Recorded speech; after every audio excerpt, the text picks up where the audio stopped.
King of Podcasts Radio Network proudly presents the Broadcasters Podcast, a weekly media commentary talking about traditional and digital media headlines and talking to the content creators out front and behind the scenes. Here is the King of Podcasts.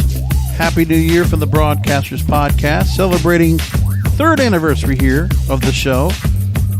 Welcome to 2021 and another amazing, wild, whirlwind year I would have no doubt expect because of the infamous digital disruption that has been really encompassing all of our media that we've been talking about since the first installment of this program, January 2018. And now here we are, and we're going to continue to look at it. So when we look at 2021 now, media and entertainment are mobilized for major changes to embrace the digital disruption by the corporate establishment and the grassroots creators. So we talked last week about how corporate establishment, the corporate media, all the companies, networks, movie studios that are owned by major corporations, and how they have made some significantly extravagant changes to their business models to prepare for streaming, to prepare for digital, for some of their established modes of entertainment, of distribution or exhibition are not here yet. And they might not be coming back as they originally were. We already know about that. And then we know that part of the reason is because two of the states, New York and California, continue to keep things locked down. Now, they keep trying to provide why everything's going on, but we see that a lot of people are not happy about it. Right now, I'm here in South Florida, where I broadcast from, where I have been broadcasting from. And, you know, it's no secret. I talk about Uber and Lyft on my When I'm Not Broadcasting program. That series, which you can also find wherever you find this podcast, and actually have a link to it at broadcasterspodcast.com. Well, I do driving for Uber. Not so much Lyft anymore, but Uber I do. And I've been doing that. I did it over New Year's Eve, and I did it today. And while I was talking to some of the passengers, quite a few of them are in town because they weren't able to do some of the things they could normally do anywhere else. And since they can't go to the Caribbean or go to Europe or somewhere else where they can go ahead and vacation, they wanted to go on vacation in Florida. So a lot of people are here, and they are having a great old time in Florida. You know, was kind of overlooked for a while, but people were definitely here partying and having a good time. So that's what people did. Good for them. It is what it is. But it's because, hey man, New York, nobody's up there. I mean, we saw the New Year's Eve broadcasts. I didn't watch any of it. I don't bother to watch New Year's Eve programming. I'm not there to go and watch the ball drop, especially when there's not much entertainment out there, entertainment value anymore like there used to be. That really intrigues me. I mean, the last time I really was interested was when Pitbull actually hosted New Year's Eve festivities on Fox. Since then, none. It just hasn't been interesting to me at all. So, like, you know, whatever. I haven't watched Ryan Seacrest in forever. And, you know, Ryan Seacrest basically took the idea of Dick Clark about being an entrepreneur, but without the talent. He really doesn't have all the talent out there. He's limited. But at least he knows how to use himself to work into his own will well of what he could do as a talent. You know, because he does fit right into that just schmaltzy kind of mode that's just very mainstream and generic and, you know, milquetoast. He's just an MC. That's all he is. I mean, maybe you could have said something about him being the host of American Idol, but even then, it wasn't him. He wasn't the reason for it. It was Paula Abdul, Simon Cowell, and Randy Jackson. That's what people really watched. Okay, that's how it works. And so even right now, you can see where American Idol is. It's not really so much Lionel Richie or Katy Perry or is it Keith Urban that's on there? Yeah, right. One of those. You know, it just doesn't have the kind of pull that it used to either. That's just how it is. So I didn't watch any of that. I didn't want to watch an empty New York City. And, you know, I heard that now that California is now shelter in place for the next couple of weeks. Or actually, it's indefinite, I think, right now, from what I heard from people. And in California, we now have some sets that are actually shut down again. So some content's not being done. It's being delayed. And what is it hurting? A lot of networks. Oh, well. Doing it to themselves. Meanwhile, there's a lot of content being spent on, being produced and developed. Nevertheless, without all the COVID-related measures or showcasing the COVID-like conditions on screen, they're not doing that, which is great. And those are the shows that are going to Netflix, Apple TV, and then others. Like, I don't know how much Peacock is getting involved or HBO Max.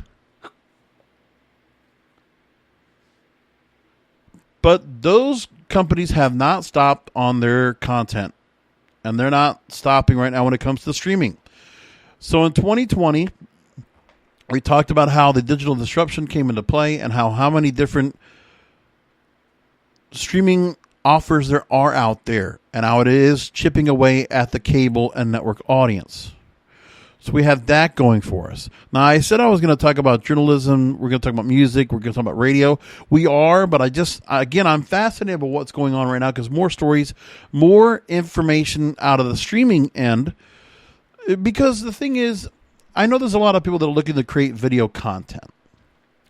And everybody that might be on YouTube or Instagram or TikTok or whatever, I mean, just remember there is other content that's out there that is also vying for the same eyeballs as you are. And there's money that you could be making off of them, and then you got to keep in mind on that. Because that is where a lot of people are going to create content. Because here's the thing we have to understand more than anything else. It is one of two ways. You know, there is the class of content that's made for the corporate sense with a lot of resources, a lot of bureaucracy, and sometimes very little creativity or forethought. And you know, part of the reason is because some of those outfits, they don't have the kind of leadership where they can have some autonomy and say, hey, we should go a different direction. Some real smart programmers, some broadcast minds. Here's what's going on. In some cases, the people that knew how to do television, you know, they're not the ones that are running these corporations. Some of these CEOs, right? Think about that. Some of them might have some kind of programming knowledge, but they got something more that's not more about the program itself, more about the content itself. Not really. Because if there were, there would be chances taken on programming. But how many chances are taken on programming now? There isn't. I mean, there's really not much change or really real forethought into what's being greenlit in programming right now. Unless you are the folks at Netflix, Hulu, Amazon Prime, and others. Like, that's where the real programming and creativity is. It's on those other networks because they need a kaleidoscope, a variety of programming to provide to their audience. Meanwhile, the networks are just shoveling the same kind of dirt that they've been doing for the last decade plus.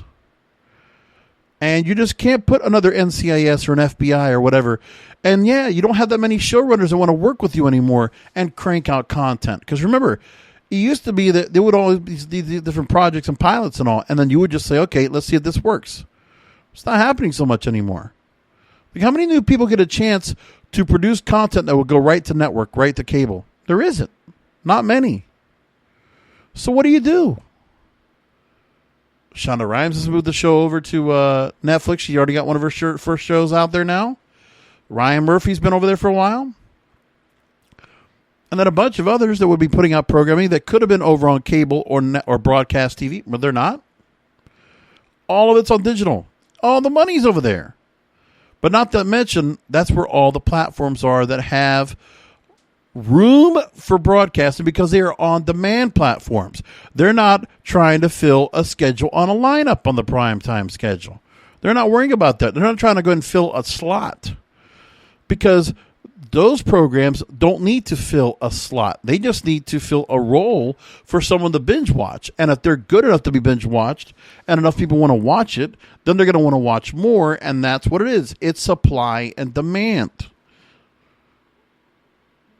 It's really where the structure of the broadcast to cable models don't work anymore. This is why streaming is going where it is. is because the old conventional methods of programming are being thrown away. I mean, I think about it now. I was doing some upgrading to the live streams of the two radio stations that I manage and run, cannabisradio.com and WMR.fm. And on those live streams, I used to actually program and put some programming where I would kind of shuffle the lineup every day. Well, I stopped doing that. Now I have it where I have a number of programs that I have that are solid, that perform well. And I say, okay, I'm just going to put them on and binge them. Because, how many times do you see binge watching going across the board for so many different shows across the board? There's some days where USA Network might have a whole day of Chicago PD or a whole day of Law and Order SVU or whatever they might do. Right? I remember when TNT would run shows like Supernatural or Charmed all morning, right? Or Law and Order would run all morning on another channel. Or like WGN would do that, right? Or with Blue Bloods, right? Or, you go to Nat Geo Wild and you got Dr. Pole running all day long on there. Or TLC and they might run all day Dr. Pimple Popper. Or E! Channel might run all day Beverly Hills, what was that guy that does all the plastic surgery? I forget the guy's name. Well, there's all that going on. Dr. 90210, that's what it was. Okay. That's why I want to correct myself. Doing the production on the fly here, folks. So I'm being my own producer. I don't have producers and I don't have anybody else doing this with me. I am doing the show by myself. But again, managing those live streams, I just have it as binge listening blocks. Because I figured that's how people are going to check out programming. Let's see how it does. Because I think people are used to listening to a show and going and just following along hour after hour and throwing a show on for 4 to 6 hours at a time and just repeating it. Because nobody's just watching one show after another and just variety of programming. It's not happening so much right now. Unless the programming is really good. Or unless if it's a show that you just binge watch, you just go ahead and listen to over and over. And that's what you do. Not much of a rhyme or reason to it. So that's what's going on there. It's the format that's being thrown away. And remember, what happened in the digital disruption more than anything else, which is why radio or music or newspapers were so easily taken down, is because those relied on sale of physical units of actual product. CD, cassette, vinyl, 8-track, newspaper, magazine, and radios. That's what it was. And so things kind of changed things up. So the physical units of all this kind of media that we actually absorb, remember, it's all encompassed into our smartphones, into our smart devices, onto our televisions. That's what's going on. Even the need of a cable box. We're all changing now to something different. We have modems, we have smart TVs, we got tablets, we got laptops, we got watches. That's what we need. So we're totally connected that way to our smart devices that will allow us to go ahead and consume music, news, radio, television, movies. Just like that. That's how broadcasters are. And remember, all of you out there, even if you're using social media, which is going out to a broad audience, you are casting a broad net. Broadcasting, you are the same. So keep in mind when we do this show, broadcasters does not mean that you're just in front of a camera or a microphone on some kind of a setup. No, it could be your own setup. It could be like I am in front of a microphone. Or if I want to add a camera and broadcast this on video, I could do that too. And a lot of people do. Or they're writing blogs. Or they're producing content that just gets put to wherever they can put it on. Whether it's on a Netflix or Hulu. Or it just gets on the YouTube or Vimeo or whatever. Or through a GoFundMe page or Patreon or whatever. That's the idea we have. That's how we're working our magic as broadcasters. And the digital disruption continues to allow us to do that. But the one has to happen more than anything else, which is the essence of this program. Taking the signal from the noise and realizing that what we need more than anything else to be good broadcasters is being creative and being good at entertaining, informing, and educating our public. The people that are going to consume our content. We want to give them what they want. If it's music, we want to give them the music that they want. Or let them find new music they never heard of, that they never thought they wanted, but now they do. It's, again, opening new eyes and ears to what's going on. That's what this program is about. And my fight, as the corporations now are looking to go ahead and change their models around, because now they want the pie on the digital end. They neglected it for 20 years. Now they want all of it. But what's most important is that there's a lot of room for creators of all shapes and sizes to have their room and have their place and be viral. We've talked about how the influencer marketing has changed altogether this year because of celebrities. You don't need celebrities that are created, screen tested, auditioned, all this bullshit. No, we don't need any of that. We don't even need celebrities anymore. We can find people that are talented without having to go through the normal Hollywood ranks. Because you know what? How many of those are actually coming in that are not corrupted and brainwashed and a full mess by the get to us on camera and become inauthentic in front of us? Because what people want right now more than anything else in their talent, they want authenticity. Why the hell would Charlie D'Amelio or Addison Rae or, some of the stars that are making their way over, if they're not authentic? Now, there are some that are still being created the old school way of television or whatever, where people might be discovered and they're just saying, okay, we just found a way to get ourselves over here. They found their way and made a career of themselves on television or something professionally to get them to where they are. Because that's what happens. Some people just found their way and they just found the right people to connect with to get to where they needed to go. When you look at across the board, all of the people that are MCs that I look at on a regular basis on television, none of them were actually groomed or mastered to do this. Like all the game shows that are run on network TV at night, they're just inserting movie stars into it. Or TV stars thinking maybe they'll do the same thing because maybe they'll work. And they're not. Because none of those people actually, remember, you're getting some people that are, from different areas. But like game show hosts, there used to be a time where people used to kind of like, go after game show hosts and say, oh, these guys are pieces of crap. Like, there's nothing to do this. Like they're just kind of, just goofballs. Those were all radio people. If I'm correct, Alex Trebek actually worked radio before he got to this. Dick Clark was a radio guy, right?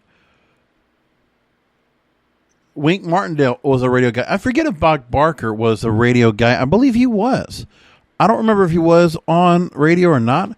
But, okay, there were just certain people that found their way across the board to move forward.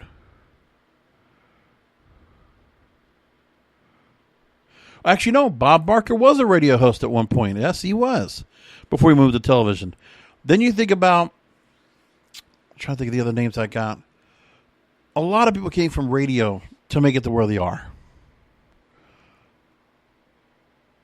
And I'm just saying to myself, the people that used to host game shows, they came from a radio background or a vaudeville background where you had to really have talent to be able to go ahead and get to an audience and engage. But look at the people that host our programming now. Ellen DeGeneres was just a comedian. And then she got into television and this and that. But, they just threw her into a role that she really has no real grasp of, not even today. She's not a good interviewer. I think of Wayne Brady. Listen, Wayne Brady is just a good entertainer. But, again, he was on stage, comedy, doing improv, and doing other things, being on Whose Line Is It Anyway, things like that. Drew Carey in the same vein. Those guys had to find a way to kind of improv and really just be able to work a crowd. So that's why, not so much Drew Carey now. Drew Carey, I don't know what happened to him. But he's probably gotten a little too comfortable with the show. And maybe he needs to go ahead and be replaced. But then I think of the people that are on now hosting shows on the networks. Like the ABC game shows. Leslie Jones Supermarket Sweep. Oh, She has no hosting background whatsoever at all. She's not even that funny, honestly. I think of Elizabeth Banks doing Press Your Luck. She's a movie star. What room does she have to be doing a game show? Alec Baldwin on Match Game. We're so encompassed by having scripted programming be the basis of what we're actually watching. Documentaries. Not even so much reality shows. Do you notice how many reality shows are left out there? Very little. There's not that many out there because, again, you have to go and try to discover people and hear about them and say, hey, maybe this is something we could do. But remember, reality shows actually probably kept some people glued to watching network TV for a while. But again, you banked on that instead of scripted programming. And now the reality shows have kind of gone by the wayside, and now you're going back to game shows, and you're going to other concepts. Well, there's something wrong. Like, look, I just saw now where Jane Lynch is now hosting Weakest Link. It's not good. Or having Jimmy Kimmel host Who Wants to Be a Millionaire. These are not people that are good for this. It just doesn't work. And that's what's going on. Now you're at a point where there's just not that many people that are good MCs that could be game show hosts. And radio's not there to bring those people on because there's just not that many people out there. You used to have a lot of people that really had the professional sound. They looked the part. They could look good in a suit, and they would come out there and they would present. You don't get that so much anymore. The kind of people that were really made for television, they're not being made for television. You're taking people that might have been used in movies, they're recognizable, and you're putting them over. But you're making them do something they're not familiar with or able to go ahead and integrate and transition into doing. It just doesn't happen. So that's the case that must be made. As we get into 2021, we're seeing the constant pendulum swing where we are going now into a direction where scripted programming on streaming is where it's at. And will people start getting tired of going to on streaming? Are they going to say, okay, we don't want to watch rehashed programming? Okay, do we like the fact of seeing Sabrina the Teenage Witch being recreated? Or Saved by the Bell coming back? Or, restarting shows like LA Law, Fantasy Island, and the like, right? Do we want that? Do we want revival shows, reunion shows? Do we want shows coming back? Is that what we want? Can't we think of new things? Streaming? Because if you don't, then there's something wrong. And you're not willing to go out there and look for the next great talent, for the next great show. Movies is different because you can take and adapt books that are always written all the time, or other things that might get inspired to do something with, and switch to screenplay. That's how some of the best movies get done. Will it stay like that? Probably not. So these are the things that people need to consider about where things go and go forward. And the battle to keep certain audiences engaged to your product, because you're not doing it the same way, and you're letting your politics get in the way. You're letting your lack of creativity or forethought into new directions of programming. You don't have to keep reinventing the wheel. You can create some new content, new programming. We got a world of things happening that you can really do a good job of creating content that people can go ahead and watch and listen to. It's pretty obvious now. I looked at the Gallup poll recently that, the trust in mainstream media is down to a considerable all-time low. 33% have no trust at a 1/3 of all Americans polled in this survey. No trust whatsoever in the media. None. A lot of people are starting to think that the mainstream media is all propaganda. It's all being made to make money. And that the real news is not being done there. People are going for the news somewhere else. They're finding different journalists that are out there talking about it. We're going to talk about where those people are going now for their news. We'll talk about that very shortly. But again, I want to get into the streaming wars. I want to get into the television part because, again, the video portion of content is where people are really looking to get their stuff out there. How can they do it, and who are they going to go up against? Because, again, online, everything going digital, streaming, whatever content it is, it's an open forum for everybody. Everybody's got a... And that's what's so fun about the internet. I mean, there might be some things where, certain content might not make it to the top, but there's a lot of content that can be made in great quality.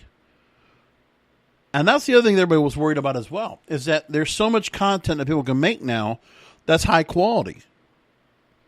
And then we also saw where celebrities are not able to do it themselves in quality. Because remember, we now have people that are content creators. All of you now listening in, you are all independent content creators. You use the equipment that you use to create. You edit it. You position it. You market it. You do everything. You are the role of what celebrities need 50 to 100 people to do. You're doing all their jobs. And with that minuscule amount of resources and you doing it all on your own with maybe some support here and there, you're able to get a piece of the pie. That's great. That's what's important. That's what media entertainment is all about now in 2021. The pendulum continues to swing. The traditional routes that the corporate establishment's been doing is not there so much anymore. But again, I want a perfect world of how it's always been, where there are mainstream, corporate, run and managed content that is good and engaging for a mass-wide audience, right? Along with an independent set, a grassroots type of function. I want a mixture of both.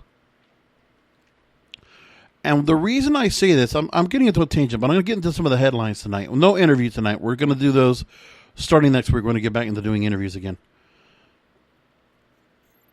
Because when I grew up, what I really enjoyed when I was enjoying music, movies, TV, and radio wasn't so much I was watching like the movies. They don't have to be all blockbusters. When I'm listening to music, it didn't have to be what was the top 40 songs on the radio. When it came to music, it didn't have to be in the same vein, right? And television, the same thing too. There's stuff that the mainstream is out there for everybody to go and consume. But then there were other things that would cross over into the mainstream. The way it happens now is different. And the mainstream is not so much the mainstream anymore. There is a mainstream. Then there's a mainstream that's done by the corporate America media types that are out of touch. Or they're just living in the past and just trying to rehash and recreate. But there is a mainstream. But the mainstream is now the crossover. There used to be a spot where there was a crossover gap. There isn't anymore. The crossover is the mainstream because of where people can find it. There's a mainstream audience that can find out things virally through social media. That is your crossover. That's where everything crosses over. From traditional corporate media to grassroots. It all comes into social media. As I record this, I just put that up organically. I didn't even give a thought of it, but as I talk myself through it, that's exactly where we are. But that's what I used to have. Like with music, there were stations that were crossover. There would be, songs that would be crossed over from the rock chart or the rap chart or the R&B chart or whatever that might be that would come on and become top 40 songs because top 40 encompassed everything. The Billboard Hot 100 encompassed all music. And that's what happens.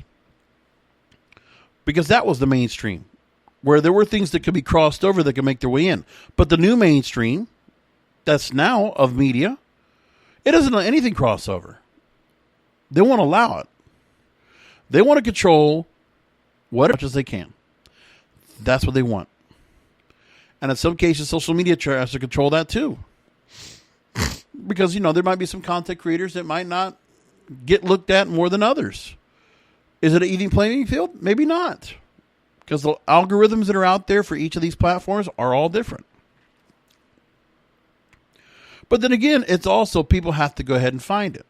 You also have to be discovered. So there are those that are discovered, and they're the ones that might have adopted something early on social media, and that's how they get to be where they are. Whether it's YouTube, whether it's TikTok, whether it's Facebook, whether it's Instagram. That's how people work it. So some people become early adopters, and if they hit on a platform and they've been around long enough and enough people find them, then that's who gets to be on top. And who comes late to the game? The controlled mainstream, not the real mainstream. So I'm not so much worried about people talking about where it's free speech that's being compromised. Like I am. I truly am. But I mean, obviously, the political side of free speech, that's one thing.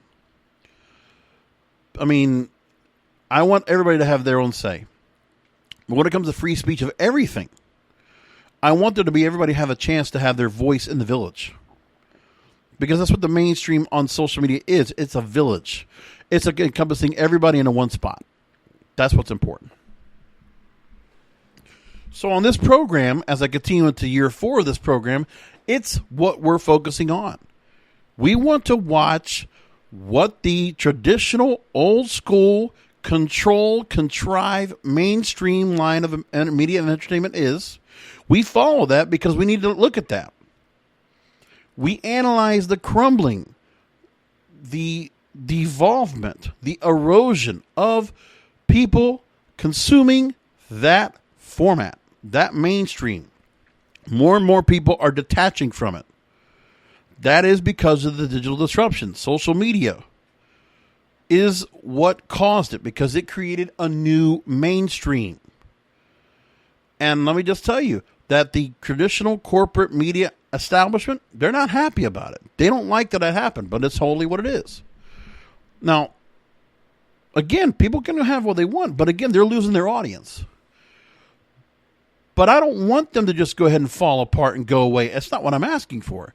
This is where I fight for the fact that I want network television, I want cable television, and I want radio, terrestrial, mainstream, AM, FM radio, to serve a purpose.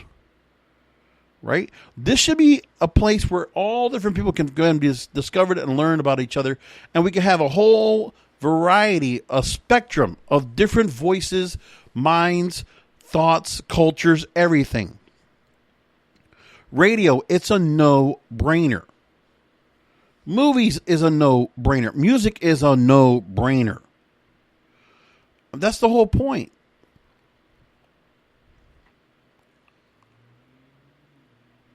Because then when certain products are out there and then they start discovering music and like all of a sudden, okay, who are these people and how do they learn about it? And how do we learn about it? Right? In music this year, TikTok now, more than anything else, has become the catalyst where a lot of music is coming from and gets very viral and popular. Facebook's trying to do the same thing now. YouTube for the longest time has been that. I mean, think about it. Do you think we would have really gotten the likes of a BTS or Psy or Blackpink or all these K-pop groups? Would you have ever heard about them if not for what social media brought? Think about it like that. So many other places we could go with it. But just saying, that's really what the dynamic is. There's a corporate control mainstream and there's a real mainstream that is run through social media and through the people that are channeling through that. Whereas a wide net. That is the new mainstream. That's the counterculture. But then we're also worried about the suppression of that, of who's being allowed to be seen. We want everybody to be organically seen by merit, by performance, and by good quality content. If you have good quality content, you are entertaining, then we want you to be recognized, discovered.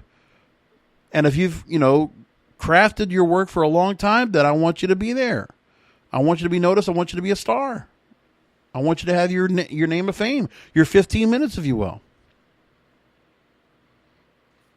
Because anybody can be a star. Okay. Streaming Wars 2020. Variety.com puts out a story about the insights on a wild year in the streaming years. So as we said, 2020, Netflix and Amazon were swarmed by new combatants, HBO Max, Apple TV Plus, and Peacock. This year, we will have Discovery Plus which will be launching next week. And Viacom CBS will be relaunching CBS All Access as Paramount Plus. Now, there was a couple of things that were brought up in the Strictly Business broadcast by Variety.com that talked about all the things that were going on. And here's a couple of the insights that were brought up in the episode. While Netflix is riding high on the strength of its amazing knack for generating hit programming of all kinds, you have to ask whether there's nowhere to go but down for the streaming service. Well, no, that's still the place to go because they have, with the pipeline. Here's the thing with what happened. That was a question you could have asked in 2019 because in 2019, at the end of the year, I was worried where Netflix was going to go, if they were going to go down. Well, they're not. The pandemic proved it. They only went up. And there's not enough that people will do to make people go away from Netflix right away. Netflix is good at getting foreign programming. They are also doing so much content right now. With the extra subscribers, now they warn all the money that they spent on all the billions of dollars they put on content. They got it. Apple TV Plus, same thing. Disney Plus, expecting a great 2020 given the wealth of the content the company's previewed. But again, you got to ask yourself, are people going to be fatigued on Disney, Pixar, Star Wars, and Marvel content being rehashed, redone, and just re-identified in so many different ways, spun off and reconfigured in every little way possible to get the audience there? In 3 years, you're going to have, 30 different programs, 10 from each different brand. Is that going to work, or are people going to get fatigued out, or is that going to water down the main brands? You got to ask yourself that. And how long can you continue that? That's what you got to ask yourself too. They also talked about the move to HBO Max has all the Warner Brother movies moving to HBO Max exclusively. Wonder Woman 1984, it failed to hit the mark for me as a great movie. It was a sequel. I didn't expect it to be better than the first, but it didn't hold up like the first. Maybe I didn't like this whole story with Steve. Maybe I didn't like, a lot of the dialogue that we're going through and trying to go through the story with the Cheetah character. Maybe I wasn't so much into that. The action was very good of what action there was. It wasn't a horrible movie. It was definitely watchable. But again, it was nothing like the first one. It wasn't. Then also they asked about where streaming services are in the marketplace calls into a question, how many of these customers will allow to coexist and whether bundles are on the way? Well, that's what's going to have to happen too. This is where you have the mobile companies or the internet companies trying to bundle products like this out. We already know that happens now. T-Mobile partners with Netflix, or, we see others that are trying to partner like Verizon with Disney Plus or Hulu, unlimited subscriptions. Whether you just got to watch yourself, because if you're on there in Disney Plus and they're only giving you 6 months to a year, they will renew, and you just got to keep an eye out for it. I think it's just a matter of, we'll have to see how many people are going to actually be. I think people are not going to be stuck to having one or the other. I think there's going to be certain platforms that are going to absolutely want to have on their streaming TV. So Netflix will always be a default. You're always going to have Netflix with you. You might always have Amazon Prime like I do as well. And then you might say, okay, I might want the Disney, Hulu, ESPN Plus. Or maybe I'll want the CB or the Paramount Plus. Or maybe I'll want the Peacock. And that's what's going to happen. Because there won't be enough people that will say, okay, I need 4, 5, 6 of them. Or they'll just share accounts. You don't think that doesn't happen? Of course it does. But again, if that gets enough people to go ahead and buy, that's the other thing. But again, you have to cater yourselves to what your market is. For Disney, you also have all those movies, all the Disney product itself, to get all those kids on board, and the Disney Channel products.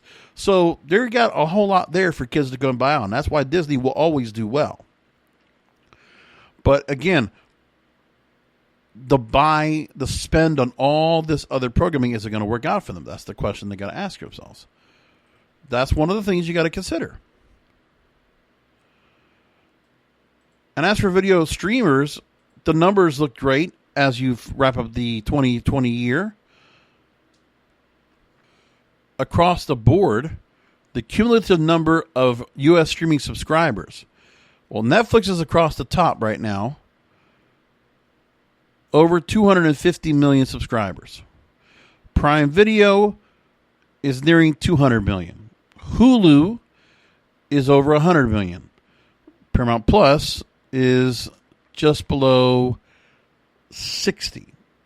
Then you got Showtime, you got Peacock, Disney Plus we talked about, where that moved up into the 70 plus range. But again, they're over 83, I think, last I checked. HBO Max just getting started. They're just under, let's say, about 15 million. Apple TV also getting started. They're in the 35 million, 40 million range. There's a lot of people in that whole mix right there, and some of them are going to be together. But again, the Netflix of the world is up over 250 million subscribers. And what do we have? 320 million, 330 million people in the country? Pretty incredible when you think about it. Pretty incredible altogether. Now, the other thing I want to bring up when it comes to networks is the networks defying ratings gravity and the issues they're dealing with as well. Gavin Bridge from Variety.com, the intelligence platform, they brought up the story. So there were a lot of things that were helping to lift up interest in cable and network TV. So you had nonstop coverage of the presidential election, pandemic, racial equality, lifting 24-hour news channels. COVID-inspired pauses in sports and scripted TV wreaked havoc for everyone else on the air. And competition from streaming almost certainly means traditional TV is in a state of distress. But there are some pockets of success they're talking about in primetime network TV viewership. So one of the things that show up here, which is quite interesting, is among the channels that are out here that have the most audience, I'm looking at Fox as a whole, 3.6 million viewers as a network in 2020. AT&T and owned companies, 1.79 million. NBC Universal companies, 2.14 million. That includes USA Network, Bravo, and others. Discovery Channel and their family of networks, 1.37. It's not a whole lot for all these channels. Some of them not even be able to make over 1 million viewers on a regular run. There are some smaller networks that did get some year-to-year increases. Again, we talked about how all the news channels all did very well overall. And so there's some channels, because of some programming they might have, that might get more people to watch. But again, they're trying to say there's some victories to say about what's going on with cable or network TV. But really, they're just trying to put a nice bow on what's not doing that well. Now, one of the things they're talking about is that kids' networks are seeing the biggest declines since 2014, since they've been doing data publishing on this. And that's because the viewing experience of streaming services versus linear. The level of declines are eye-watering. Disney Channel has lost 1.6 million viewers since 2014. Cartoon Network and Nickelodeon since 2016, they've lost almost 700,000 and 800,000 viewers respectively. That's a big chunk. So that's a young audience of people that are not going to go and stick around for network TV and cable, right? And there were some channels that also went away. Some of the channels that are doing well are reality-based, but that's where the reality-based programming is really going, is they have niche audiences on different cable channels, and that's about it. And that's where they are. It's very fascinating across the board. Okay, I did promise we were going to talk about music, radio, and we're going to go into journalism. We're going to go into journalism now. It's a story I've held on to for a couple of weeks now. And that is, first of all, a year in review in the 2020 journalism crisis. And there was one on Substack as a new model of journalism that's getting a lot of reports. We're going to talk about that coming up in a minute. I meant to bring that up a few weeks ago, but again, I just wanted to hold it over because I knew it was going to be a good time to do it now. So from Columbia Journalism Review, again, they talk about the year of journalism, political reporting, public health information, exacting historical analysis. Early months of the pandemic, commercial publications made at entry level made cuts in attempts to stay afloat. Some survived, others foundered. And so reporting jobs and salaries also went away. Some were furloughed only to be fired only to be rehired, and offered buyouts after 20 years of tireless work. So in this story, they were very comprehensive on the trends that were among outlets trying to attempt to outlast the crisis. In the spring, they mentioned how there was many publications struggling to reduce the burdens on their bottom lines. By the end of April, New York Times proposed about 37,000 workers laid off, furloughed, or having pay reduced. News producers from BuzzFeed to the Sacramento News and Review closed bureaus and cut back print editions. Then you have big newsrooms from the big companies like Gannett, Lee Enterprises, and Adams Publishing Group impacted by cuts as well. By the summer, we started seeing some payment protection program funding helping to ease restrictions on businesses in many places across the country, and the cutback started to slow down. And then publications found new ways to adapt, hosting virtual events online, investing in digital products, selling merchandise, and then some publications started reinstating staff that had been furloughed or announced an end to salary freezes. And again, there was still more cuts. Athletic cut and paid off 8% of their staff. Fox Media laid off about 70 employees that were furloughed. NBC Universal announced layoffs. The McClatchy Group, 84 of their 115 furloughed employees were laid off. BuzzFeed, 50 of their 74 furloughed were let go. By the fall, Gannett, the largest newspaper chain in the U.S., announced voluntary buyouts to all 21,000 of its employees. iHeartMedia also had furloughs that went into layoffs.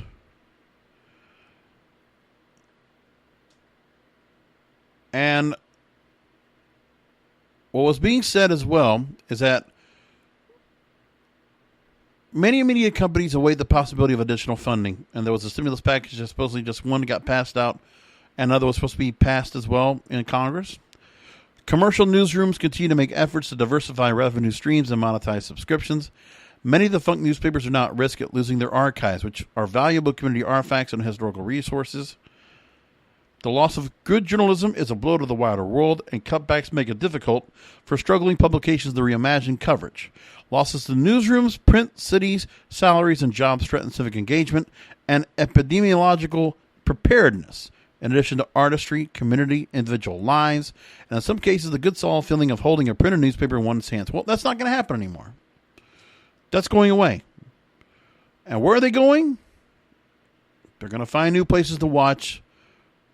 They're going to actually go ahead and read their content. One of those places now that's becoming very popular, Substack. Since 2017, Substack has provided aspiring web pundits with a one-stop service for distributing their work and collecting fees from readers. So again, like a Patreon, like an OnlyFans for journalists. It's simple for both writer and subscriber to use. Writers upload what they've written to the site, and readers can pay from $5 to $50 a month for the subscription and get to read their work. And there are significant people that are journalists with credible backgrounds and previous publications that are on here that are continuing to put their own content out and getting paid for it. So there's a number of people that are now striking out on their own. They mentioned a number of journalists here and also some other commentators that have been out there. Hamish McKenzie, Substack's co-founder, has compared his company's promise to an earlier journalistic revolution, likening Substack to the penny papers of the 1830s. We talked about that, and we mentioned the fact that that's what they're trying to do here. The idea is that paying for good journalism is worth it. And this is one of the things they bring up, which is why Substack might do well. And what's the real problem with, again, the mainstream, the corporate mainstream entity that is controlling for a profit. And when they can't make the profit, listen, if the business goes bad, that's what's going to happen. But they're not prepared for a rainy day. Most of these corporations are not. They expect a bailout. They expect help. They just think, well, they're not allowed to go and just falter and fail. No, they need to be helped out. They need to be bailed out. That's the idea. Now, I think I did talk about the fact that, okay, history has shown the economic basis of American journalism is deeply entangled with its style and tone. When one primary revenue source replaces another, much larger evolutions in the information environment occur. Now, actually, I talked about this on my one-on-one podcasting series, so I'm just repeating what I said on there. If you want much more of a contextual portion, look for that episode. It'll be coming up very soon as a future When I'm Not Podcasting episode. You can look for it there. So I did go into this in great detail, but I wanted to go into that a little bit for the program here. There's a whole lot to being said. But again, that's the idea of what's going on, is that Substack is looking to prove to simply be an updated blogging service with an uncomplicated toll booth, representing improvement over the tip jar financing model and reader appeals that reveal the financial weakness of all but the most famous blogs. They're showing that good journalism and commentary are worth paying for, and that Substack might help retrain web audiences accustomed to believing information is free. Because we all know that really, sometimes you get what you pay for. And so when we're getting news that might be from NBC News, CBS News, ABC News, whatever, again, it's free content. You can watch it over the airways. You can go to their websites. They're not charging anything. They might have some ads up there. Might be ad supported, but it's still up there for free. You can catch it. So people going to the newspaper, you don't want to have falsified information. Listen, you pay, and that's what's going on. You got to remember this too, is that people are paying by not supporting the advertisers. If you're doing a premium model, if you're not doing a good job, then you don't subscribe. You don't spend money with them directly. That's what happens. Well, some of these corporations, they can be propped up by so many other things that will make some kind of money for them that's what they need to do. Or they'll have enough advertisers out there that will just want to take the space and spend money to go ahead and get their product out there. Well, sometimes the only thing that might get some audience to them is maybe a live sports broadcast. But all the other stuff, maybe not so much. But they're also paying a certain price across the board. So again, like I said, on my one-on-one podcasting series, I will go into this quite consistently and talk about it there. Let's move along to music, shall we? Rolling Stone reports that music has changed forever as a result from what happened in 2020. They go through a number of reasons of how everything changed. We now have live streaming the computer concert. Now we're getting some virtual shows that are putting a lot of money to put people together. But again, you're getting some things where people can go ahead and really see some production and see stars that would never be able to be put together on a stage. Now you're seeing them online. So like, for instance, Dua Lipa had a well-received live stream over Thanksgiving weekend where she featured guests including Elton John and Miley Cyrus. It cost $1.5 million to put together. Kiss put together a New Year's Eve show streaming live from Dubai, which will actually run 8 figures, which actually ran 8 figures. Then you have animated shows on video games such as Fortnite and Roblox. Travis Scott's concert got him $20 million and also put his album out there pretty big as well. The song Franchise became a big hit as a result of what happened on Fortnite. Another thing was being asked about was why bother marketing an album? So now you're seeing where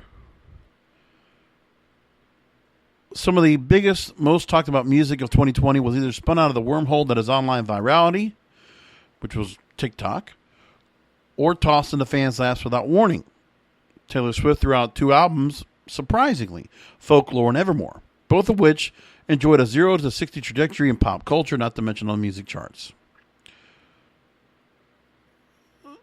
Quick, cheap, and grabbing momentum for releases will far last the lockdown period. Artists are getting their online old music catalogs really into play. So Bob Dylan had flogged his song catalog to the Universal Music Group for $400 million. Everyone from Stevie Nicks to Mark Ronson, Imagine Dragons, Calvin Harris, Barry Manilow, RZA, The Killers sold at least a chunk of their song rights to well-financed parties. Then there was a talk about how music streaming is not everyone's best friend. There was a collapse of live music reviews this year. An urgency of anti-corporate sentiment been building for years. Streaming services and their major label partners may be able to make big money even in a pandemic, but where does that leave the smaller acts? Essential to a healthy artistic ecosystem. So, of course, it's always like the royalties, the money that the musicians should get for getting on their platform. That's all I talk about. Virality for all. There were new artists who wanted to break out in 2020. All they had to do was go viral. So, TikTok, which undeniably sees popular culture this year, was a solution. In the last year, active users on TikTok rose from 500 to 800 million users.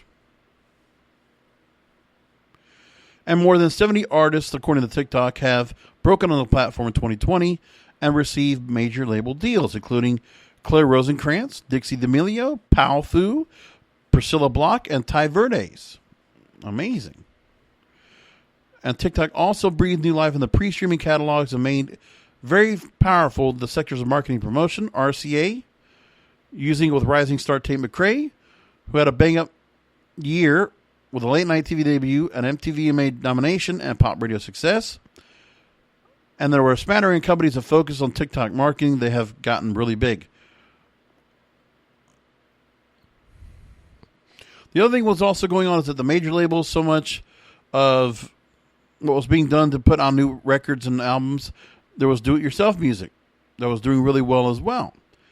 Rolling Stone actually reported about do-it-yourself music uploads during the pandemic, with services like TuneCore and United Masters reporting huge increases in releases versus 2019.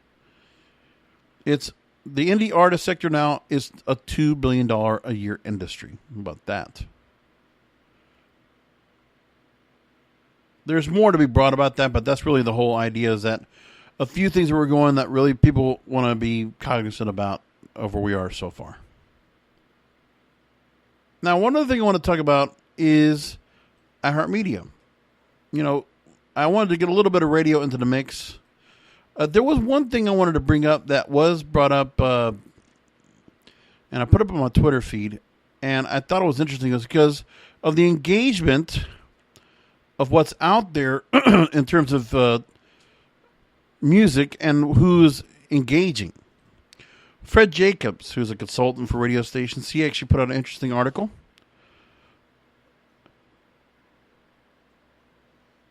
And it was the youth problem in radio. And so last August, Fred Jacobs actually talked about that. So he asked the question, what will become of radio, and what condition will COVID leave the industry, both in terms of listening levels, digital uses, and, of course, appeal among advertisers locally and nationally. But there's one thing he says I know for sure. It has nothing to do with pandemics, vaccines, or music tastes.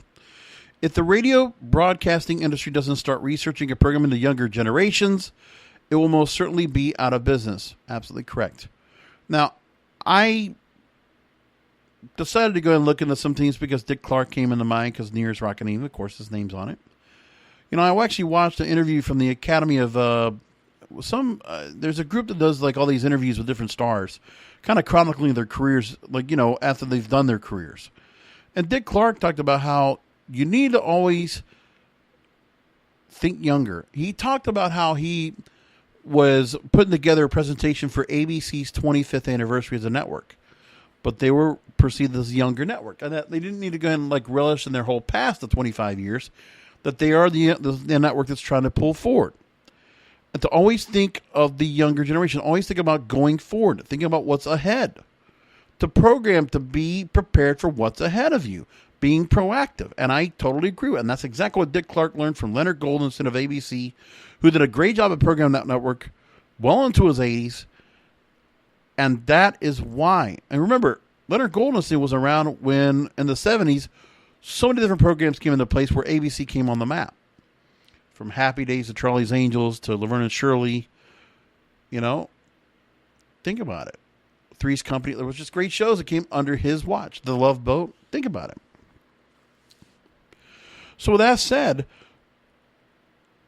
one of the things that was being done that I really think is very interesting, and I listened to a lot of air checks as of late because I wanted to just listen to some things that were something else I would listen to on YouTube before, besides the normal news and other commentary that I listen to on a regular basis, because everybody took a time off except for me and for some others.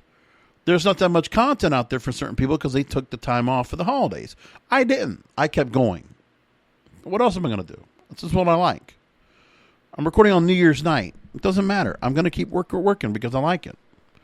So the thing is, where radio, used to have people that might have been older that were playing music through a younger audience.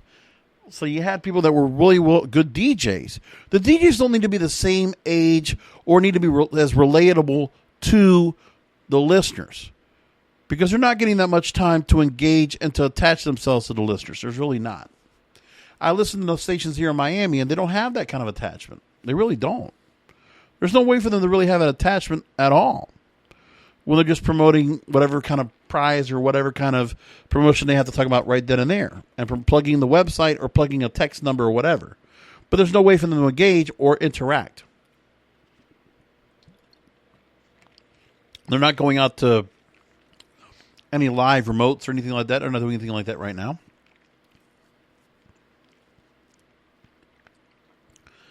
So that's what we're dealing with. There's a lot of things right now where radio, it's not in the people that are hosting it. It's in the music itself. It's in the advertising. It's in the way you present all the things playing off of the automation. And having somebody with a wherewithal being able to go ahead and keep that audience around. So you need to change things up on the way the format is. For radio to still be running the same format it's been doing since the 90s, 2000s, and since, like, you've just been cutting it down, just so there's some room, very little room for the talk time, and for anything else to kind of give a DJ a reason to be on. Because remember, you're just having them just tape record. They're just voice tracking. That's all they're doing. Now here's what Fred Jacobs says.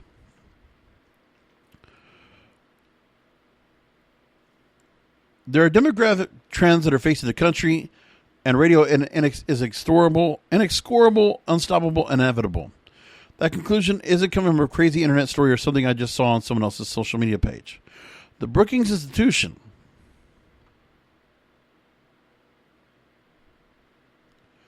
they put out a report related to demographic and sociological trends. They published a study that came to the conclusion.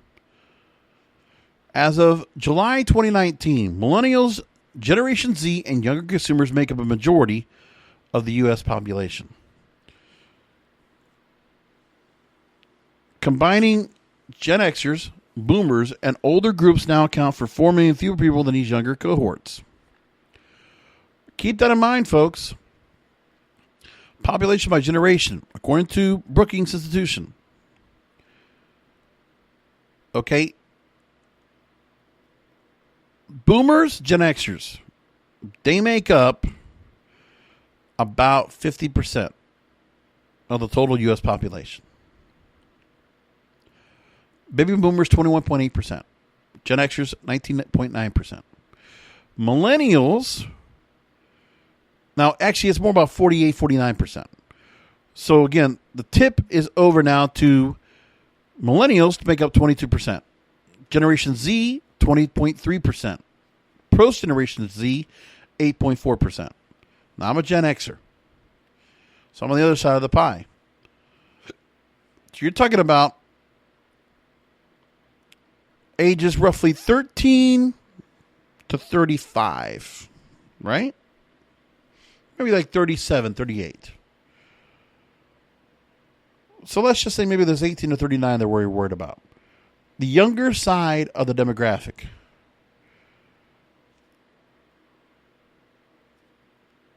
And remember, how many of those people are adopting right now to streaming? They're not going anywhere else. Well, there's a problem there.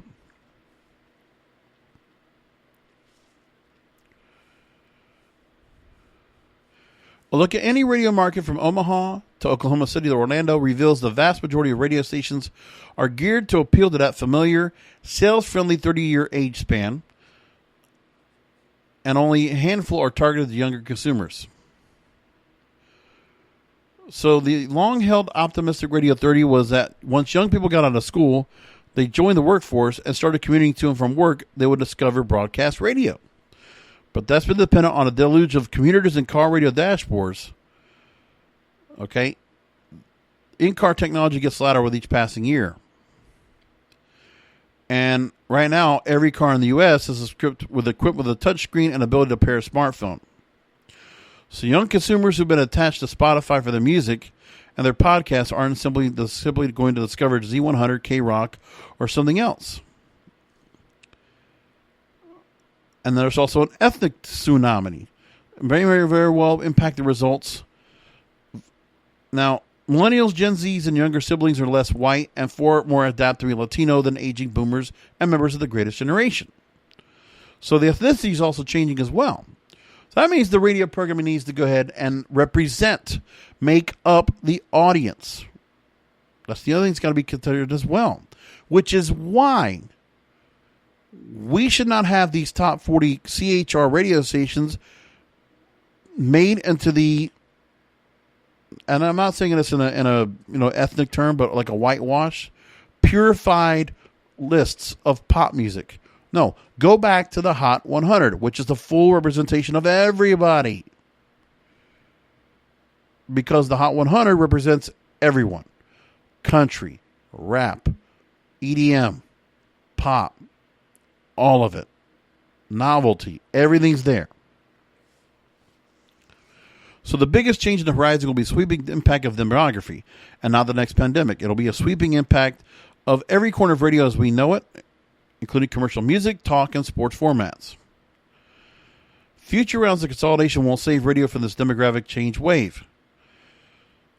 Broadcasters fail to address these demographics with more diverse programming and technology when the ability to own clusters of stations in every market was rubber stamped by the FCC back in the 90s. We're still spinning that tired wheel of radio formats. Exactly right. Exactly right. So he's talking about proactivity, retrench, research, redesign, reimagine a medium to fit Americans' tastes and sensibilities. Yes, what it actually is today. Because they're not doing that now. You need to give the audience what they want. People will listen to ads in their music, and they will listen to music if you give them the right kind of music, and they'll listen to DJs that will help to enhance the musical experience. That's how it used to be.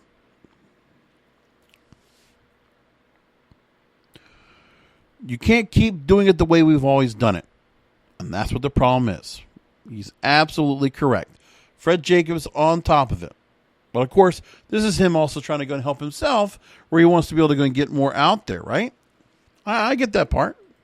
You know, it's him trying to help out himself and say, hey, man, I need some work. You got me as a consultant. Look where I'm at. I got my finger on the pulse. Signal from the noise, right? iHeartMedia is going to make mention of other stock work right now. That they're the biggest of the radio companies. Ad revenue crushed during COVID-19. Now revenue is starting to rebound a bit.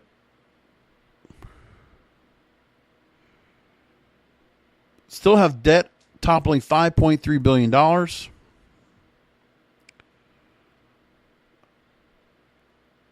Their current market valuation is $1.8 billion. Enterprise value $7.1 billion. So they're barely ahead of them how much they are in debt. That's horrible. They're hoping that podcast growth will help grow the stock up for them, which is what they're hoping that's going to help them out. Now, iHeartMedia continues to dominate the podcasting space. They've seen their network grow by over 1 million unique monthly users since back in August. And they're up above NPR in the amount of users they have, monthly active users. So iHeartRadio's U.S. monthly audience is 27 million. And 500 active shows under their lineup. NPR, 25 million every month. New York Times, 11 million. Wondery, 9 million. ESPN, 8.476 million. So where you are, man. That's where things are. So they're hurting right now. I'm just showing you where the fact where iHeartMedia is. the biggest radio player out there, they're more worried about trying to make money off of podcasting when they could take Fred Jacobs' advice and do something to kind of go ahead and start growing a younger audience again. Start targeting younger listeners. It's not hard. You play the music that was being played on Spotify. You don't let them have to go and discover music. Play it for them. Play the best songs. Play the best possible songs that are out there that are getting viral. Put them out there for people to listen to. Not that hard. It's really not. Oh, well. Anyways.